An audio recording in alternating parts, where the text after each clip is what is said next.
Bonjour à tous, mesdames, messieurs, merci de votre fidélité à Grand Défi. Grand Défi, aujourd'hui nous parlons du défi de la revanche du sol sur les sous-sols. Et vous allez voir, je ne reçois pas un ingénieur agronome, je ne reçois pas un agriculteur naturel, je ne reçois pas un ministre de l'agriculture, mais je reçois un syndicaliste du secteur de la santé. Je reçois monsieur Jean-Fidèle Boyo, qui est coordonnateur de l'intersyndicale de la santé. C'est avec lui que nous allons évoquer ce thème, la revanche du sol sur les sous-sols. Alors, Jean-Fidèle Boyo, bonjour. Bonjour. Merci d'avoir accepté notre invitation. Merci beaucoup pour m'avoir invité. D'accord. Alors, vous êtes coordonnateur de l'intersyndicale de la santé. Comment va la structure? Oui, nous sommes là.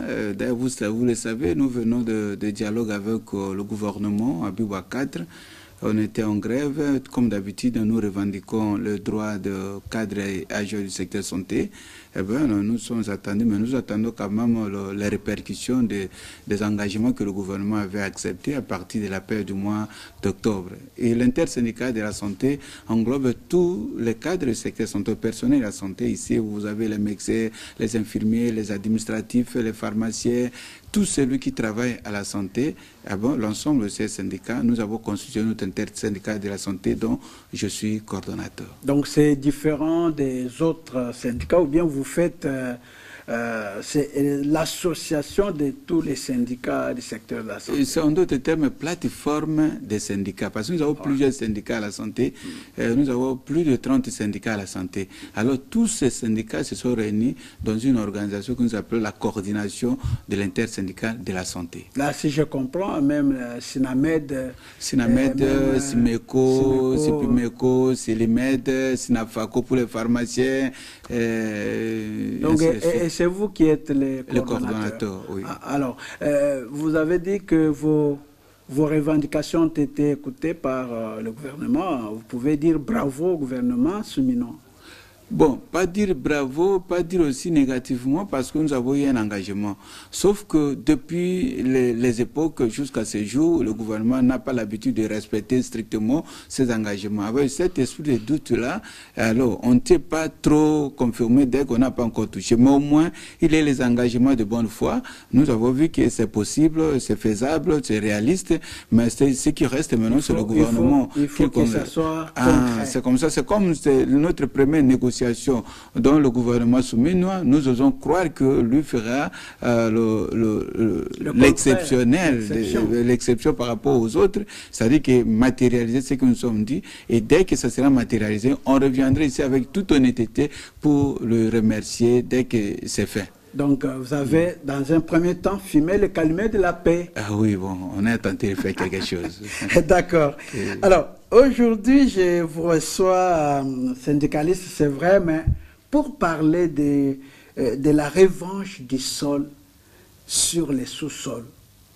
Et je me suis posé des questions, je me dis, mais revanche du sol sur les sous-sols, qu'est-ce qui a tiqué les personnels de la santé? Merci beaucoup, c'est une très belle question. C'est d'abord la pensée du chef de l'État qui avait annoncé que notre pays doit obligatoirement faire la revanche du sol sur le sous-sol. Mais nous, à la santé, nous avons compris que c'est l'alimentation d'autres termes. On fait ça pour garantir l'alimentation d'un peuple. Mais en dehors de l'alimentation, mais il y a aussi les bénéfices économiques. Parce que lorsque vous produisez, vous allez aussi vendre. Vous allez bénéficier aussi de l'argent. Donc ça va garantir, et pas seulement l'alimentation, mais l'économie aussi des fonctionnaires. Alors, nous avons analysé, nous avons dit qu'est-ce qu'il faut faire. Il faut établir un projet que nous appelons projet Mars FBC, c'est-à-dire que matérialisation de la revanche du sol sur le sous-sol. Nous disons projet Mars FBC.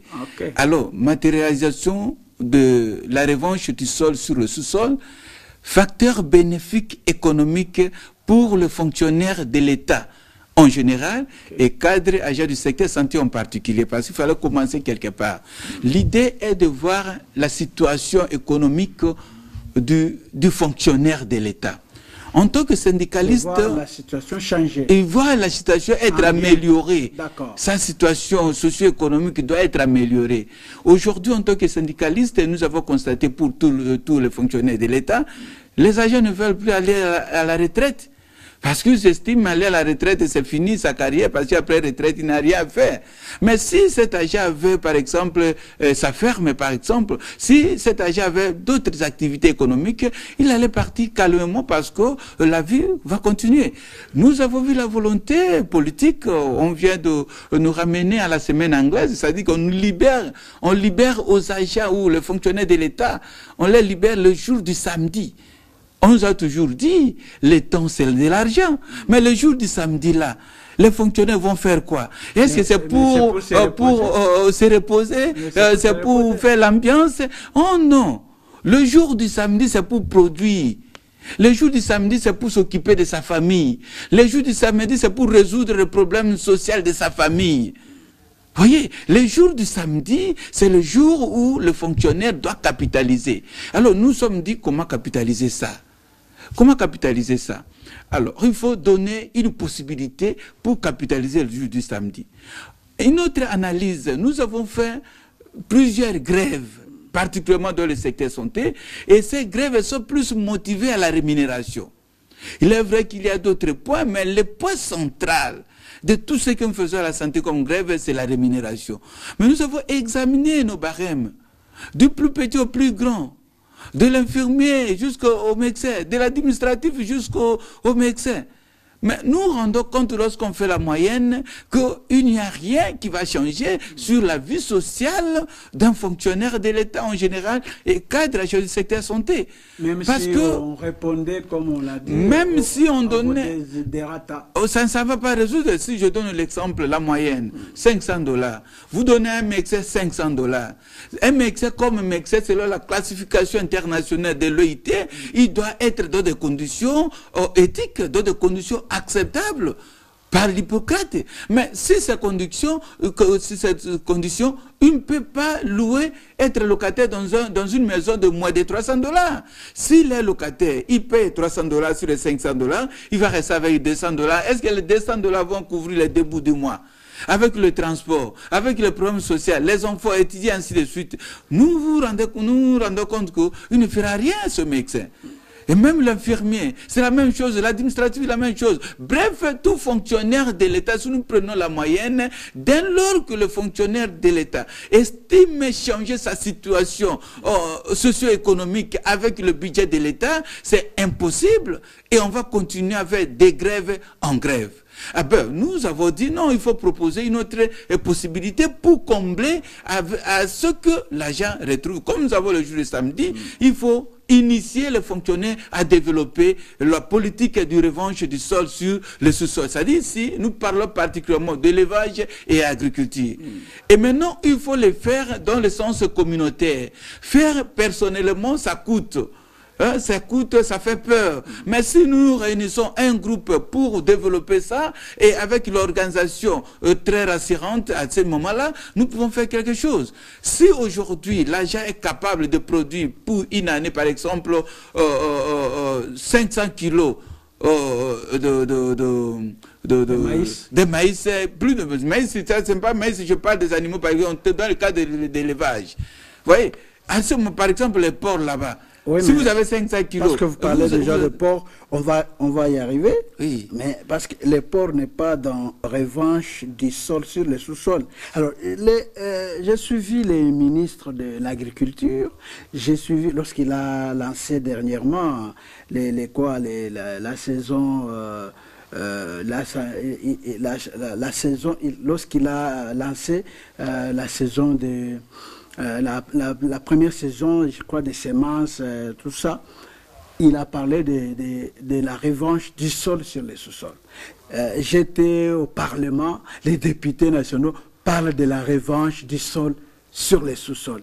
Et je vois aussi le personnel de santé parler de la revanche du sol sur les sous-sols. Oui. Est-ce que vous pouvez nous expliquer clairement ce que ça veut dire? Mais c'est ce que je dis. Si la santé récupère, c'est dans l'aspect alimentaire.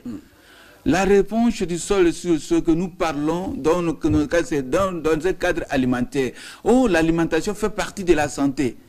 Aujourd'hui, vous savez que les gens ont développé plus des hypertensions, des diabètes, parce qu'on importe les aliments de l'extérieur.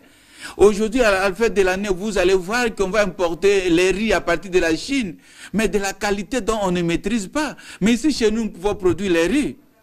Au niveau de Bumba, ici, si nous nous organisons, si les fonctionnaires s'organisent, ils peuvent le faire. À notre époque, parce que moi je suis villageois, je ne suis pas quinois, nous avons connu les directeurs des écoles primaires.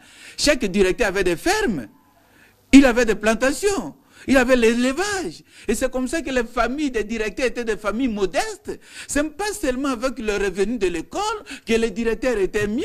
C'est parce que le directeur complétait autre chose par rapport à ça. Et si le fonctionnaire comprend à un certain moment qu'il faut développer cet aspect, mais c'est pour combler les difficultés sociales au niveau de la famille. Si nous sommes bien sûr dans un pays à vocation plus chrétienne, la Bible nous démontre que les grandes personnalités de la Bible, c'était les éleveurs, les agriculteurs. Vous voyez, ce sont eux qui ont fait le nom à l'époque. Mais si nous matérialisons même aujourd'hui la politique des Américains, aux États-Unis, c'est plus les fermiers. Ce sont les fermiers qui sont plus des milliardaires et qui influencent même la politique. Et pourquoi pas chez nous? Alors nous disons, si le fonctionnaire comprend qu'en dehors de son travail, en dehors de sa profession, il peut développer ça, ça sera une bonne chose. Mais quel est notre rôle? Notre rôle, c'est initier ce fonctionnaire, orienter ce fonctionnaire, faire organiser ce fonctionnaire et en même temps solliciter du gouvernement la possibilité de pousser le fonctionnaire à développer ça. Par exemple, vous voyez le gouvernement à l'époque de Matata Ponyo, il avait la bancarisation. Dans la vision de Matata Ponyo, selon ma compréhension, c'était pour rapprocher les fonctionnaires avec les banques, donner les fonctionnaires la possibilité d'avoir les crédits de la banque. Vous voyez, mais c'est pour faire quoi? Est-ce qu'il faut bénéficier des crédits pour les voyages? Vous bénéficiez des crédits pour les mariages? Vous bénéficiez des crédits pour les consommables? Non, les crédits c'est l'argent des autres personnes. Et lorsque vous prenez, c'est pour développer. Eh bien, dans le cadre de ce projet Mars FBC, nous allons susciter du gouvernement la volonté politique d'accompagner le fonctionnaire pour que le jour du samedi soit réellement exploité pour la famille, l'intérêt familial du fonctionnaire. Parce que lorsque le fonctionnaire a des problèmes dans sa famille, mais il ne sera pas servi correctement l'État. Et c'est comme ça que nous faisons le lien syndical par rapport à la vie sociale. Et ça va motiver les gens d'aller même à la retraite. Ils se disent, bon, je suis fermier, bon, après ici, après avoir servi l'État, je vais développer tel aspect chez moi, au village ou ailleurs. Vous voyez, donc c'est dans ce sens-là que nous voulons développer cet aspect. D'accord. Alors, suivons d'abord ce reportage et puis nous allons revenir sur ce plateau.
Nous avons eu à réfléchir comment aider les cadres et agents du secteur santé. Comme vous le savez, nous réclamons la rémunération appropriée pour ces fonctionnaires de l'État. Mais hélas, avec le coût actuel des taux de dollars, ça ne suffit pas pour résoudre le problème économique des cadres et agents du secteur santé. On était dans l'obligation de réfléchir autrement. Nous sommes dit, la politique du président de la République, chef de l'État, centrée sur la revanche du sol sur le sous-sol, mais nous pouvons en faire notre politique économique.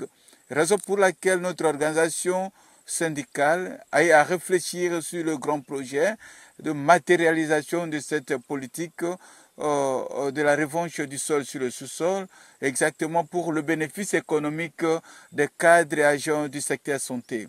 Ici, nous allons développer l'élevage et l'agriculture. L'espace que nous avons ici, nous sommes de la province du Congo central. Ça, c'est notre espace de distribution nationale où nous allons mettre les éléments de départ de ce projet.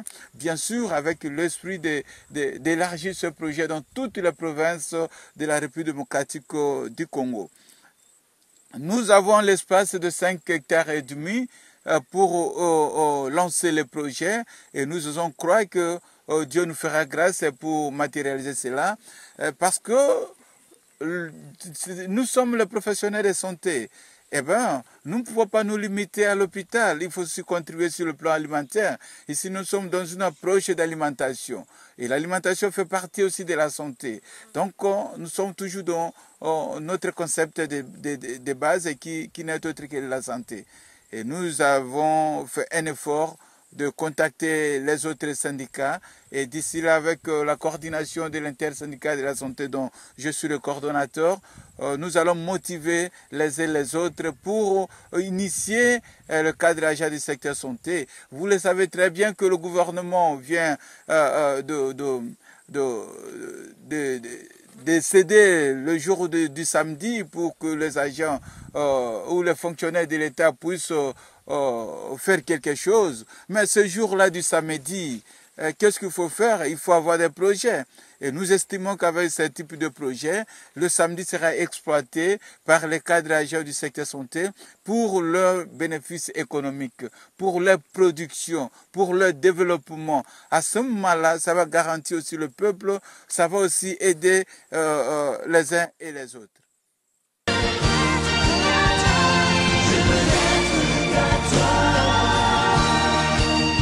Revanche du sol sur le sous-sol, je crois que les téléspectateurs vous ont suivi. Est-ce que le personnel de la santé vous ont suivi réellement ce que vous dites dans ce reportage? Nous sommes au début du projet et il faut commencer à informer aux intéressés. Raison pour laquelle nous avons saisi cette opportunité, nous avons saisi cette invitation pour donner l'information. Pas seulement aux fonctionnaires de l'État, mais au gouvernement de la République. Qu'ils sachent que le fonctionnaire de l'État peut aussi faire quelque chose en dehors de sa profession. Et c'est pour l'intérêt de l'État. Et c'est toujours dans la vision du chef de l'État. Si le fonctionnaire de l'État s'approprie de la revanche du sol sur le sous-sol, c'est-à-dire sa matérialisation, ça va changer beaucoup de choses. Parce que sur le plan santé, actuellement, ça pose des sérieux problèmes. Tel que j'avais dit ici, tous les jeunes développent les hypertensions, le diabète, tout ça c'est l'alimentation. Eh bien, la question d'alimentation n'est pas politique. La question d'alimentation, c'est la question communautaire. Et nous devons capitaliser ça, nous devons mobiliser, sensibiliser. Nous sommes dans l'étape de sensibilisation, nous sommes aussi dans l'étape d'organisation, parce qu'il faut qu'il y ait du sérieux de ce que nous faisons. Parce que si nous mettons du sérieux, si nous nous organisons comme syndicalistes, accompagnés par les fonctionnaires, vouloir ou pas, le gouvernement va s'aligner. Parce que le pouvoir, c'est le pouvoir du peuple, par le peuple, pour le peuple. C'est ça la démocratie. Et étant donné que c'est notre pouvoir, nous estimons que le gouvernement va s'aligner. Raison pour laquelle nous demandons aux fonctionnaires de l'État en République démocratique du Congo de suivre avec nous ensemble ce projet que nous estimons très intéressant pour améliorer les conditions familières des fonctionnaires de l'État. D'accord. Alors, je vous vois... Quand je vois bien ce reportage, je vois sur les champs, un grand champ là, qui est encore... il y a encore des brousses. Oui. Et qu'est-ce que vous faites concrètement? Vous parlez des champs de distribution. Vous distribuez quoi là-bas? Il y a déjà des poules, des coqs ou comment? Ça se passe comment? C'est-à-dire que nous étions au Congo central. Nous avons négocié avec les autochtones. On nous a accordé 5 hectares. On nous a accordé 5 hectares avec un contrat avec eux d'exploitation. Et nous estimons dans cet espace-là, nous allons former ceux qui veulent, par exemple pour l'agriculture. Parce que dans le projet, nous avons les personnes et ressources. Nous avons les ingénieurs agricoles, nous avons les experts en revanche du sol sur le sous-sol. Je pense que vous le connaissez, ils passent ici. Ce sont eux qui savent exactement ce qu'il faut faire. Ils sont avec nous. Nous avons les médecins vétérinaires. Eh bien, nous avons des curieux. Tout celui qui estime qu'il peut faire quelque chose. Donc, nous allons former les gens dans cet endroit-là. C'est notre site de formation, notre site de distribution. Par exemple, si nous développons des cultures et quelqu'un a besoin de ça comme semence pour aller développer, nous, à partir de là, on va distribuer aussi les semences dans cet espace-là. Donc, nous allons donc, aussi... ce n'est pas un espace à cultiver, à labourer, semer des plantations. Oui, c'est ce que nous allons faire dès la semaine prochaine. Si vous serez disponible, on va aller parce que les travaux sont déjà là. La semaine prochaine, sera une autre étape. Il y a les ingénieurs là-bas. Prochainement, vous verrez que l'espace là ne sera plus comme vous avez vu, parce que ça, c'était au début. Maintenant, ils sont en train de travailler. Prochainement, nous allons montrer comment est-ce qu'on a évolué. Mais au moins, ce centre, nous appelons le centre de distribution. On peut distribuer les sources, bon, les pépinières. On peut développer les pépinières là-bas, on peut développer la formation de ceux qui veulent le faire, l'apprentissage à ce niveau-là et le renforcement des capacités et dans cet endroit-là. Mais nous allons développer par secteur. Ça, nous parlons de thématique et secteur santé. Il y aura thématique secteur, par exemple, budget, finance, et ainsi de suite. Nous allons tout faire pour que le fonctionnaire de l'État arrive à résoudre tant soit peu son problème. Si le fonctionnaire de l'État fait quelque chose, vous verrez que l'argent que l'État donne aura de valeur. Parce que si ce médecin qui bénéficie $500, ici que les $500 ici, c'est pour renforcer ma production. Mais avec sa production, il sera capable de vendre, payer le loyer, payer pour l'école des enfants, même les soins médicaux, il sera capable de résoudre. Et puis ça va même contribuer d'une manière ou d'une autre sur la seconde politique du chef de l'État sur la couverture santé universelle. Donc, le fonctionnaire sera capable lui-même aussi de participer sur la couverture santé universelle. C'est ce qui vous fait dire qu'il s'agit du facteur bénéfice économique? Oui, bénéfice économique, parce que à ce moment-là, il ne va pas seulement manger, mais il va aussi vendre. Lorsqu'il a des maïs, lorsqu'il a les riz, lorsqu'il a l'élevage de l'autre côté, il va vendre. Lorsqu'il va vendre, et à ce moment-là, il sera capable même d'envoyer son enfant à l'étudier aux États-Unis, en France, ainsi de suite, parce qu'il sait qu'il a déjà quelque chose. Mais et ça sera très important. Je voudrais bien comprendre, avec les téléspectateurs, vous avez un espace qui vous est donné. Sur cet espace-là, vous l'appelez espace de distribution. Donc, vous allez faire quel type d'activité là-bas en termes de l'agriculture ou de l'élevage? C'est agro-vétérinaire, nous disons agro-vétérinaire. Vous considérez ça comme une ferme? Oui, nous considérons ça comme une ferme, mais cette ferme-là, c'est pas pour produire l'argent direct pour nous. C'est pour nous disons, nous allons former, nous allons donner les semences. C'est-à-dire, on crée des pépinières, pas pour développer pour nous-mêmes, mais pour donner à ceux qui vont accepter. Par exemple, M. Gustave dit, je suis d'accord avec le projet. Alors nous allons vous dire, Gustave, c'est vous pouvez avoir l'espace. Non, vers Quincol, là-bas, j'ai mon espace. Et cet espace peut me permettre de faire tel. Ah, vous avez besoin de quoi? Alors nous allons mettre à votre disposition l'essentiel, même les experts techniciens qui vont arriver là-bas pour vous accompagner et à faire ces... Parce qu'au début, il ne faut pas dire que je n'ai rien. Vous allez nous dire que non, moi, je n'ai rien pour commencer à faire les champs. Bon, nous allons vous donner l'essentiel pour démarrer.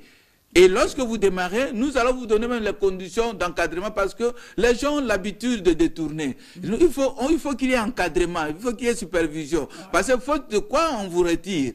Parce que nous vous donnons pas pour détourner, mais pour produire. Et lorsque nous vous donnons, nous allons vous demander de votre tour à un certain moment, il faut donner aussi aux autres. Non, il y aura un effet d'entraînement sur la communauté. Et nous estimons qu'après une année, nous allons faire la première évaluation. Et 2 ans, tout au plus 3 ans, nous allons couvrir la majorité des fonctionnaires. Vous allez voir sur le terrain, les choses vont changer. Les gens ne vont plus accepter, importer les aliments de l'extérieur. En réalité, la République démocratique du Congo n'a pas le droit d'importer les aliments de l'extérieur. Parce que nous avons de la potentialité, mais il faut les exploiter. Oui, alors est-ce que vous avez calculé, imaginé l'immensité de ce projet-là? Lorsque vous dites, vous parlez d'abord personnel de la santé, ils sont au nombre de combien? Et si chaque agent accepte de faire le champ, est-ce que vous êtes prêt à pouvoir l'accompagner comme vous le dites? Exactement, c'est ce que nous voulons. Parce que nous avons dit que nous travaillons avec les fonctionnaires et nous voulons aussi influencer la politique et les décideurs, le gouvernement d'autres. En d'autres termes. Mais il faut commencer par les fonctionnaires. Aujourd'hui, si nous passons ici, c'est pour faire accepter aux fonctionnaires cette idée. Est-ce que le fonctionnaire est d'accord? Dès lors qu'il est d'accord, c'est fini, c'est le départ. Parce que dans les images, vous avez vu, nous avons déjà quelques images.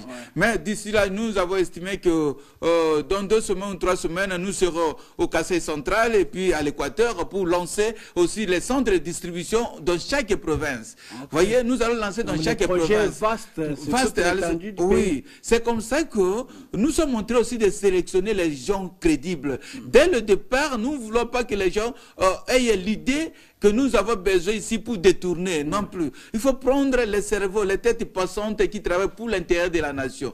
Donc, parmi nous, nous aurons les ingénieurs. Prochainement, nous viendrons par exemple avec un ingénieur agronome qui va vous expliquer les souches, les qualités de ce qu'il faut, parce que je ne suis pas du domaine, je ne saurais pas vous parler de la culture agricole. Donc, je vais amener quelqu'un qui maîtrise la culture agricole et expliquer exactement qu'est-ce que nous allons faire. Mais nous sommes en train de monter, en même temps on sensibilise les gens, nous cherchons l'adhésion des gens. L'argent viendra, l'argent ne manque pas. D'abord, vous savez, ici, nous avons les banques agricoles.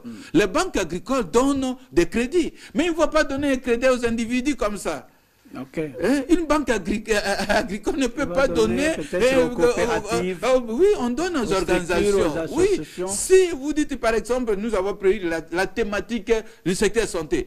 Et si les cadres agents du secteur santé, bien sûr, ça ne sera pas tout le monde parce que ça dépend des uns et des autres. Les autres, peut-être, ils ont déjà développé ça, mais en interne. Mais nous voulons parler ça ouvertement. Mais si les gens s'organisent en groupe, vous organisez en communauté. Aujourd'hui, même sur le plan international, on appuie la communauté et non les individus. On appuie la communauté. Même le syndicalisme, aujourd'hui, ce sont les fédérations. Il faut fédérer pour avoir l'appui. Si vous êtes seul, vous dites, moi, je suis le syndicat et je cherche à faire quelque chose, à avoir quelque chose, non plus. On oriente toujours dans le fédéralisme, dans la communauté. Et nous estimons ici motiver les gens de s'organiser dans la communauté. Nous disons que nous n'avons pas le monopole de connaissances. Mais dans chaque secteur, il y a des gens qui maîtrisent mieux que nous. Et à ce moment-là, comme il y a des gens qui maîtrisent mieux que nous, ils vont encore faire mieux pour que les choses changent. Et nous insistons que nous sommes toujours dans la santé parce que c'est le volet alimentation qui nous intéresse. Et en dehors du volet alimentation, c'est le volet économique et bénéfique qui nous intéresse aussi parce que cet argent qui souffre, toujours tout le monde dit je n'ai rien, je n'ai rien, je n'ai rien. Mais nous allons continuer de grève en grève, le problème ne sera pas résolu, même si on donne à 100% les barèmes signés, mais le problème ne sera pas résolu. Voilà, d'accord. Alors, à Kinshasa, par exemple, parce que c'est ici que vous lancez le projet, pour tous les agents du secteur de la santé qui vous suivent maintenant et qui veulent adhérer au projet ou qui veulent avoir chacun un champ. Alors, Kinshasa d'abord est vaste et avec peu d'espace pour exploiter les champs. Qu'est-ce qu'ils vont faire? Non, d'abord nous avons notre site web, nous allons mettre à la disposition de tout le monde pour accéder dans le site du projet, pour savoir qu'est-ce qui va être fait. Mais mon frère, si on dit qu'il n'y a pas d'espace, c'est faux. Si vous prenez ici vers Matadi, vous voyez tout ça, ce sont les espaces vides. Il suffit seulement de coopérer avec les autochtones. Il est vrai qu'il y a les autochtones, les propriétaires sont là. Il suffit seulement de coopérer avec eux, soit vous allez louer pendant vous avez signé un contrat de location, par exemple, de 2 ans, 5 ans, pour exploiter, soit carrément, si vous avez des moyens, vous achetez, vous développez. Donc là, ça ne vous concerne pas. Par rapport à quoi? Vous n'avez pas négocié les champs pour tout celui qui veut faire le choix. Non, nous on ne peut pas négocier, c'est la personne lui-même qui va faire les choix. Parce que par exemple, celui qui est à l'Équateur, nous n'allons pas négocier, c'est lui qui va nous dire, parce que c'est parmi les conditions. Nous sommes d'abord à Kinshasa. Nous sommes à Kinshasa. Nous avons au village ou à l'intérieur, c'est pas du tout grave. Oui. Mais c'est ici que ça peut avoir un espace pour exploiter les champs. Mais ici à Kinshasa, il y a l'espace, et si vous prenez la route Matadi, il y a l'espace. Si vous prenez la route de Bandundu, il y a l'espace. Plus d'espace. Vous voyez, plus d'espace. Avec des autochtones qui ne veulent pas. Non, non, c'est pas ça. Le problème, c'est négocier. Moi, je vous ai montré l'image. Je ne suis pas originaire du Congo central. Mais vous avez vu l'image. Et d'ici là, on va encore revenir là-bas. Donc, ils sont là, quitte à nous d'aller vers les autochtones, les originaires. Vous allez vers, vous dites, j'ai besoin, ils vont vous mettre à votre disposition l'espace que vous voulez, eh bien, vous allez vous arranger, parce que ça sera soit en location, soit carrément vous acheter, si vous avez des moyens. Vous voyez? Et ici, lorsque nous donnons les cas, parce que les gens parlent de la maladie de notre justice. Dès lors que le magistrat vit du dossier, mais les choses ne vont pas changer. Mais si le magistrat a sa ferme, si le magistrat a un projet de revanche du sol sur le sous-sol, Les jours où il est libre, il va là-bas. D'autres jours, il vient sur le dossier, mais il sera crédible. Il sera honnête, il ne va pas charger le client parce qu'il sait que je suis capable de produire, je suis capable de vendre, je suis capable d'avoir le minimum, l'essentiel. Et c'est à ce moment-là qu'il y a aussi la justice. Mais si le magistrat compte sur le trésor public, compte sur le client, eh ben, il y aura toujours le problème parce qu'il y a toujours la classification internationale. Ouais. Lorsqu'on est magistrat, lorsqu'on est médecin, lorsqu'on est ceci, on doit avoir le minimum d'acceptabilité sur le plan social. Ouais. Mais ce que l'État donne ne parvient pas à amener le magistrat dans sa considération internationale. Raison pour laquelle le magistrat crée lui-même le mécanisme pour maintenir sa considération. Le médecin crée lui-même le mécanisme pour maintenir sa considération. Alors, ça ne suffit pas. C'est comme ça que nous disons, cette approche ici, ce projet Mars FBC aide le fonctionnaire à combler le gap pour qu'il soit dans son seuil d'acceptabilité sociale. Vous avez tous les outils. Si je trouve par exemple un champ, vous m'envoyez des tracteurs qui vont labourer pour moi, et puis les ingénieurs, vous l'avez dit, c'est ça. Vous savez, lorsque il y a un des vieux, je ne veux pas citer son nom, mais c'est un grand politicien, lorsqu'il a suivi ma descente sur terrain là, il dit, mon fils, tu sais que Kabila avait amené ce projet, et ce sont les politiciens qui ont englouti ce projet. Il y a les tracteurs qui étaient venus, venus ici, qui n'ont rien fait, mais qui sont aussi gardés, qui ne sont pas abîmés. Vraiment. Donc il y a des gens qui ont ces tracteurs où ils peuvent mettre à notre disposition dans le gouvernorat, et oui, ainsi de suite, et puis nous allons exploiter. Ah oui, les tracteurs qui ne font rien. Donc les tracteurs ne manquent pas parce que avec Joseph Kabila, les tracteurs sont ici en République démocratique du Congo. Tout ce qui était venu n'était pas sorti, c'est ici. Et nous pouvons identifier et négocier avec ce propriétaire et pour les faire. Est-ce que vous savez, un seul tracteur peut faire plusieurs. Du gouvernement, est-ce que vous avez intéressé le ministre de l'Agriculture pour vous appuyer? Non, jusque-là, on n'a pas encore allé vers le gouvernement. Ouais. Nous avons capitalisé plutôt la volonté politique des chefs de l'État, qui n'est autre que la revanche du sol sur le sous-sol. C'est déjà dans sa politique. Vous voulez matérialiser. Alors, il faut matérialiser. Alors, mais pour matérialiser, il faut intéresser notre cible, le bénéficiaire. Vous voyez, notre cible, c'est le fonctionnaire en général, mais nous voulons commencer avec thématique santé. Il faut l'intéresser, qu'il accepte. S'il lui accepte, c'est cet intéressé, c'est le fonctionnaire qui va dire au gouvernement que bon, écoute, pour le moment, moi j'estime que vous m'avez accordé le jour du samedi, mais le jour du samedi, je vais produire.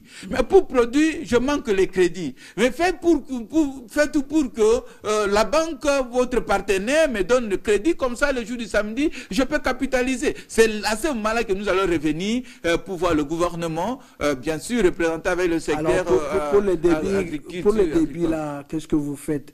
Vous avez cotisé l'argent? Vous avez un partenaire?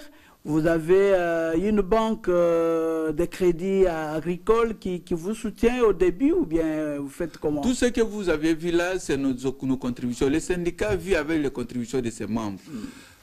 Nous avons eu à cotiser mensuellement comme d'habitude, et nous nous sommes dit, avec le peu que nous avons, nous pouvons commencer. C'est comme ça que vous verrez que ça ne suffit pas.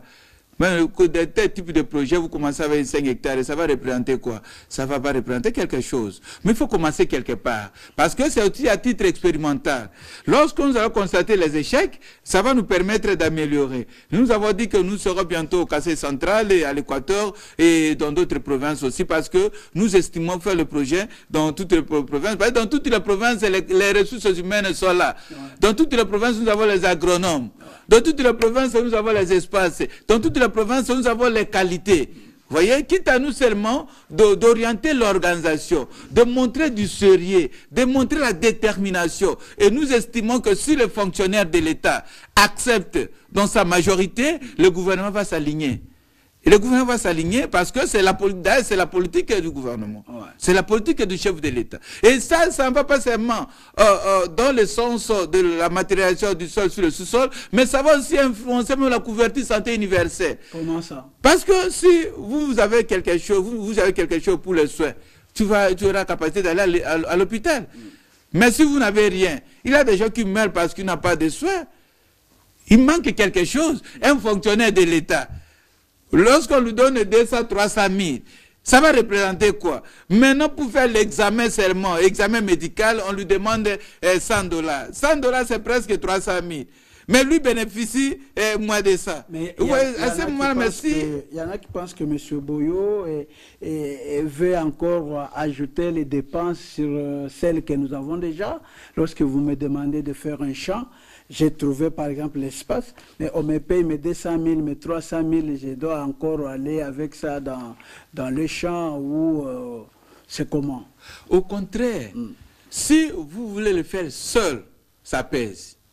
Individuellement, ça pèse. Il faut avoir le moyen. Individuellement, ça pèse. Mais en communauté, ça ne pèse pas.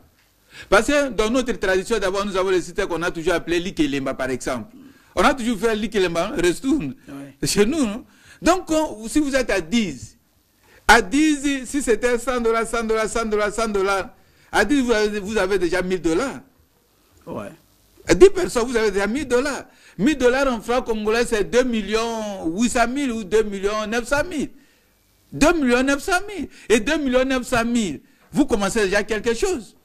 Lorsque vous commencez quelque chose, ça va déjà produire. Si vous prenez par exemple, vous dites non, je mets dans l'élevage, avec le porc, ainsi de suite, mais dans 6 mois, 7 mois, ça produit. Vous voyez? Donc, si vous voulez le faire pour réussir, il faut faire en communauté.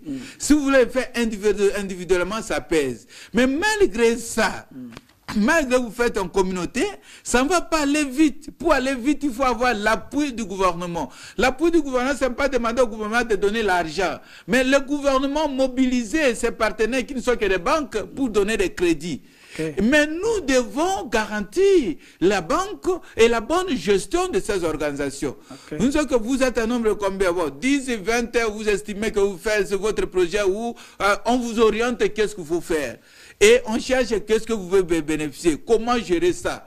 Vous voyez aujourd'hui, nous sommes à la fête de l'année. Si dans notre projet, nous sommes capables de produire autant de kilos de maïs, autant de kilos de riz, on pouvait dire au gouvernement, l'argent qu'il dépense chaque année pour acheter du riz à la Chine, acheter les histoires avec formol, ces aliments qui viennent de Tanzanie ou Zambie, quelque chose, mais nous-mêmes nous sommes capables de produire. Et cet argent, on met, c'est une façon de renforcer le projet, c'est pour l'intérêt, mais les gens au moins vont consommer le bio. Les gens vont consommer le bio. Le bio connu. Connu. Et puis, si celui-là, il trouve qu'il a déjà ses possibilités, il va accepter d'aller être retraité. Maintenant, vous allez retraiter quelqu'un. Ouais. Les gens, première vague, on avait retraité les gens, les fonctionnaires, on les avait donné quelque chose, mais qu'est-ce qu'ils vous ont fait avec ça? Ils disent, mais ça, il repartit avec les enfants, commence à repartir l'argent de retraite avec les enfants, et après, c'est fini, il devient malheureux. Mais s'il avait déjà, il était déjà fermier, tout en étant magistrat, mais il est retraité, magistrat retraité, mais il va développer la revanche du sol sur le sous-sol, mais il vivra toujours mieux. Si je vous entends bien, l'appel vous lancez d'abord à tout fonctionnaire, tout agent, tout fonctionnaire de l'État. Et nous voulons expérimenter sur les personnels de la santé. Ça, c'est le départ, notre thématique de départ, parce que même, je vous ai dit, je suis de la santé, je suis le syndicat de la santé, et même je suis l'évangile a commencé quelque part. L'évangile n'a pas commencé partout. Allez, on commence d'abord à la maison. Avec ça, nous allons aussi expérimenter les difficultés de gestion, les difficultés de financement, les difficultés de vente, les difficultés, et avec nos experts, on va plus améliorer. Mais le projet concerne tout fonctionnaire de l'État. Magistrats, infirmiers, administratifs, enseignants, voilà. Tout. Parce que si nous comptons que sur les barèmes de l'État, le problème ne sera jamais résolu. Alors d'accord. Comment cela sera-t-il possible quand on sait, surtout pour vous de la santé, qu'il faut chaque jour être à l'hôpital, être à son bureau, être devant sa machine pour s'occuper des malades. Alors, et les champs, exige aussi être La là présence. tous les jours. Mais comment vous allez concilier les deux? Merci beaucoup. Les champs n'exigent pas que vous soyez tous les jours, mais les travailleurs, que les gens travaillent tous les jours. Si vous êtes organisé, vous avez, comme je vous ai dit, il y a des gens qui travaillent là-bas, même je suis ici, mais ils travaillent là-bas déjà. Aujourd'hui, ils étaient là-bas, ils m'ont dit, ils sont partis le matin pour travailler. Mais moi, je suis ici. Je suis à l'hôpital, supposons que je sois à l'hôpital.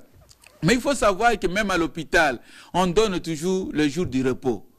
Nous avons pris l'indicateur du samedi parce que c'est transversal.